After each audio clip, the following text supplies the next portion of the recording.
আশা করি তোমরা সকলে ভালো আছো। তোমার চ্যানেলে তোমাদের সবাইকে স্বাগতম। তো আজ আমরা আলোচনা করব মাধ্যমিক ছাত্রছাত্রীদের জন্য একটা গুরুত্বপূর্ণ বিষয় এবং খুবই ইম্পর্টেন্ট বিষয়, যেটা ছাড়া আমাদের বাংলা পরীক্ষা একদম অসমাপ্ত। যার লাস্ট পয়েন্টে যেটা থাকে সেটা হচ্ছে আমাদের রচনা। তো আমরা এই রচনা নিয়ে প্রত্যেকেই খুব চিন্তায় থাকি, কারণ একটা আননোন ফেস আমাদের সলভ করতে হয়, অনেকটা লিখতে হয় এবং ভালোভাবে লিখতে হয়, কারণ 10-10টি মার্কস আমাদের সেই রচনাতে থাকে। তো এর জন্য আমাদের কি কি প্রিপারেশন নেওয়া উচিত, এবং কদিন পরে রয়েছে টেস্ট পরীক্ষা, তারপরে রয়েছে আমাদের ফাইনাল পরীক্ষা।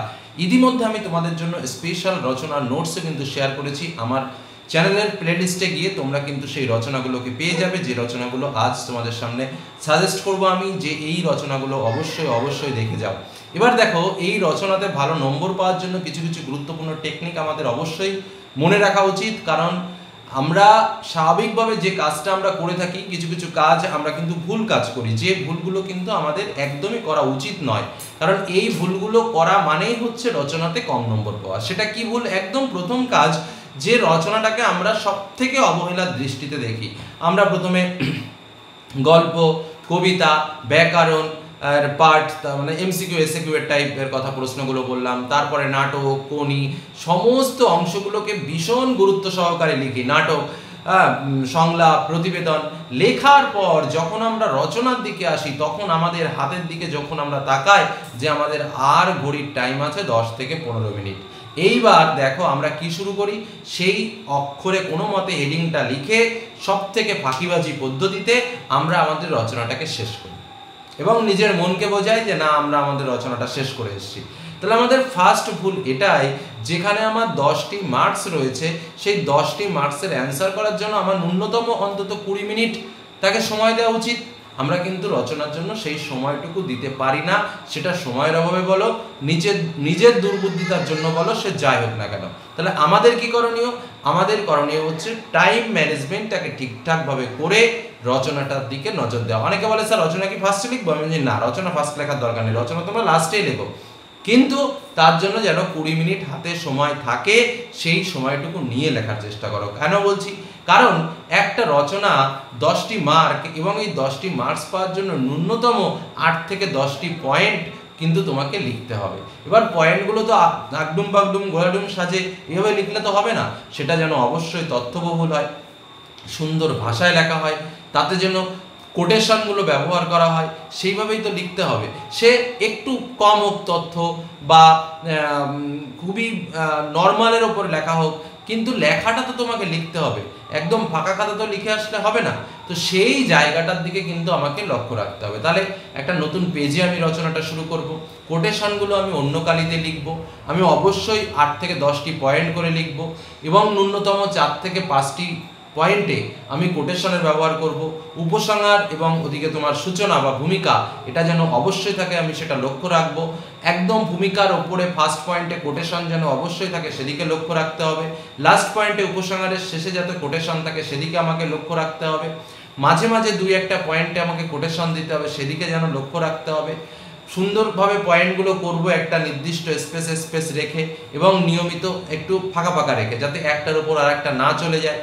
সুন্দর একটা ফরম্যাট, সেটা 2 পৃষ্ঠা হোক, 2.5 পৃষ্ঠা হোক, বা 3 পৃষ্ঠা হোক, সেইভাবে আমরা রচনাটা লিখবো, সেটা হাতের লেখার মান অনুযায়ী, এবং সুন্দরভাবে আমরা শেষ করব। দেখা গেল লাস্টে রচনাটা উপসংহারটা করতে পারলাম না, খাতা টেনে নিয়ে চলে গেল, বা 4টে পয়েন্ট করেই আমি উপসংহার বলে দিলাম।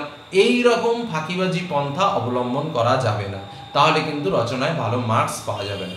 আর একটা বিষয় হচ্ছে, অন্ততপক্ষে পয়েন্টগুলো ভিত্তিমূলক পয়েন্ট, যে পয়েন্টগুলো লিখলে ভালো মার্কস আসে, সেই পয়েন্টগুলোর উপরে বেস করে লেখা। তো তোমাদের জন্য আমি রচনার নোটস ইতিমধ্যেই শেয়ার করে দিয়েছি। আমি বারবার বলছি যে চ্যানেল প্লেলিস্টে চলে যাও, সেখানে বাংলা রচনা বলে একটা ফোল্ডার করা আছে, আর আমি এই মুহূর্তে যে রচনাগুলো বলবো, সেই রচনাগুলো একটু ভালো করে সেগুলো দেখে নাও, ব্যাস হয়ে গেল। একদম ইজি ব্যাপার, পরীক্ষা তো কমন পাবে, সেটা তো নিশ্চিত রূপেই তোমাদের বলে দেবো। এবার আমরা আসবো যে আমরা টেস্ট ও ফাইনালের জন্য কোন কোন রচনাগুলো বিশেষ করে দেখে রাখবো। দেখো, আমি টেস্টের জন্য একটা রচনা বললাম, ফাইনালের জন্য একটা রচনা বললাম, সেটা তোমাদের পক্ষে ব্যর্থতা, কারণ দুবার পড়া সম্ভব নয়। যে কোনো জিনিস একবার কষ্ট করে মাথায় রেখে দেওয়া মানে বিরাট ব্যাপার আমাদের কাছে, কি তাই তো? তো বিষয়টা হচ্ছে, আমি তোমাদের জন্য ইতিপূর্বে যে সাজেশনগুলো শেয়ার করেছি, তোমাদের সঙ্গে পরিষ্কার বলি, যে সাজেশনগুলো শেয়ার করেছি, সে বাংলা বলো, ইতিহাস বলো, ভূগোল বলো, বা আমার শিক্ষকরা অন্যান্য ম্যাথের ক্ষেত্রে দিয়েছেন নিরঞ্জন দা, তো এই যে বিষয়, ইংরেজির যে ইম্পর্টেন্ট পার্টসগুলো দিয়েছি, রাইটিংয়ের পার্টসগুলো দিয়েছি, প্রত্যেকটা পার্টগুলো থেকে যে সাজেশনই তোমাদের জন্য পোস্ট করি না কেন প্রত্যেকটাই কিন্তু টেস্ট বলো বা ফাইনাল বলো প্রত্যেকটা পরীক্ষার জন্য ইম্পর্টেন্ট। তো আজকের যে রচনাগুলোর কথা আমি তোমাদের কাছে এই মুহূর্তে শেয়ার করতে চলেছি, একটু শুনে নাও, যে রচনাগুলো কিন্তু অবশ্যই মনে রাখবে। প্রথম 1 নম্বর রচনা, যেটা বিজ্ঞান ও কুসংস্কার বা বিজ্ঞান ও কুসংস্কার দমনে ছাত্রছাত্রীদের ভূমিকা, একই রচনা। এবার এর পয়েন্টগুলো কিন্তু একটা ভাইটাল ইম্পর্টেন্ট, এই নোটসটা দেখে নেবে, পয়েন্টগুলো সেখানে আছে, প্রত্যেকটা পয়েন্টের কোটেশন দেওয়া আছে। তোমরা ভাবলে অবাক হবে যে নোটসটা তোমাদের জন্য তৈরি করা, যেটা লিখলে ভালো মার্কস পাবে। আমি বলছি না যে হুবহু ওই নোটসটা লিখে ফেলো, কিন্তু পয়েন্টগুলো কমাবে না, পয়েন্টগুলো যেন বাদ না যায়। দ্বিতীয় হচ্ছে বাংলার উৎসব, তৃতীয় বাংলা ঋতু বৈচিত্র্য, 4 নম্বর পরিবেশ দূষণ ও তার প্রতিকার, 5 নম্বর তোমার জীবনের লক্ষ্য, 6 নম্বর তোমার প্রিয় কবি। স্যার 6টা রচনা দিলেন, 6টা রচনা করতে হবে। এবার দেখো একটা কথা বলি, ব্যাপারটা হচ্ছে যে 6টা রচনা এমন রচনায় দিয়েছি 6টা, যে আশা করেছি যে এখান থেকে তোমরা 4টেই কমন পাবে, এরকমই একটা রচনা। কিন্তু তোমাদের যেটা বলবো, প্রথম 3টে রচনার কথা আমি বলবো, যেটা হচ্ছে বিজ্ঞান ও কুসংস্কার, বাংলার উৎসব, বাংলা ঋতু বৈচিত্র্য। এই 3টে রচনা যেন কারো মিস না হয় একদম, সে টেস্ট বলো, ফাইনাল বলো, যাই বলো না কেন। তোমরা যারা এই 2026 সালের মাধ্যমিক পরীক্ষার্থী রয়েছে, তাদের জন্য এই 3টে রচনা কিন্তু স্পেশাল। এই 3টে রচনা ভালো করে কমপ্লিট করবে, পয়েন্টগুলো করে করে লিখবে, আর যে কটা কথা বললাম একটা নতুন পেজে লেখা শুরু করবে, সুন্দরভাবে মিডিল থেকে লেখাটা শুরু করবে, দাগ নম্বর দিয়ে, 2টো কালি ব্যবহার করবে, পয়েন্টগুলো একটা কালি, পয়েন্ট এবং কোটেশনটা একটা কালি দিয়ে ব্যবহার করবে, আর নর্মাল লেখাটা একটা কালি দিয়ে লিখবে, আর একটু সময় দিয়ে লিখবে। আর নোটসে যে কোটেশনগুলো রয়েছে সেই কোটেশনগুলো কিন্তু ব্যবহার করতে হবে, তাহলেই দেখবে 10-এর মধ্যে 10 মার্কসই কিন্তু তোমরা পাবে। এই নিয়ে এত ভয়ের কিছু নেই। আর ন্যূনতম আমি 3টে রচনা বললাম, আমি আবারও বলছি, বিজ্ঞান ও কুসংস্কার, যেটাকে ঘুরিয়ে বিজ্ঞান ও কুসংস্কার দমনে ছাত্র সমাজ এটা দিতে পারে, আরেকটা বললাম বাংলার উৎসব, আরেকটা বললাম বাংলা ঋতু বৈচিত্র্য। এই 3টে রচনা কিন্তু কেউ মিস করবে না, অবশ্যই অবশ্যই ভালো করে কমপ্লিট করবে। আর পরিবেশ দূষণ ও তার প্রতিকার, এটাও একটু দেখে রাখবে। আর তোমার জীবনের লক্ষ্য একবার দুবার রিডিং করে রাখবে। তোমার প্রিয় কবি, প্রত্যেকটা যে কটা আমি বলেছি প্রত্যেকটা নোটস দেওয়া আছে, একবার দেখে রাখতে পারলে ক্ষতি নেই। কিন্তু যারা একটু দুর্বল প্রকৃতির আছো, তারা প্রথম 3টে যে রচনা বললাম, এই 3টে রচনা কিন্তু একদমই মিস করবে না।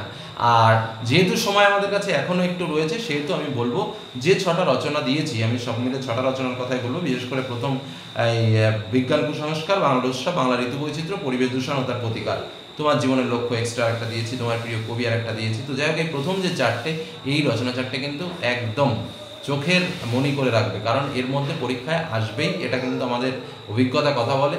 এবং প্রতি বছরই দেখেছি আমরা যেটা বলেছি তার ব্যতিক্রম কিন্তু ঘটেনি। এবারও তাই বলছি যে এগুলো ভালো করে দেখো, টেস্ট এবং ফাইনাল 2টো ক্ষেত্রেই কিন্তু তোমরা উত্তীর্ণ হবে, ভালোভাবে উত্তীর্ণ হবে। আর যে টিপসগুলো দিলাম সেই টিপসগুলো মেনে চলো, এবং পরীক্ষার হলে ওই টিপসগুলো মেনে পরীক্ষার হলে রচনাগুলো লিখো, আর কোনো রকম কোনো সমস্যা থাকবে না। এরপরেও যদি কোনো সমস্যা হয় অবশ্যই কমেন্ট সেকশনে এসে কমেন্ট করো, চেষ্টা করবো তোমার প্রশ্নের উত্তর দেওয়ার। ধন্যবাদ।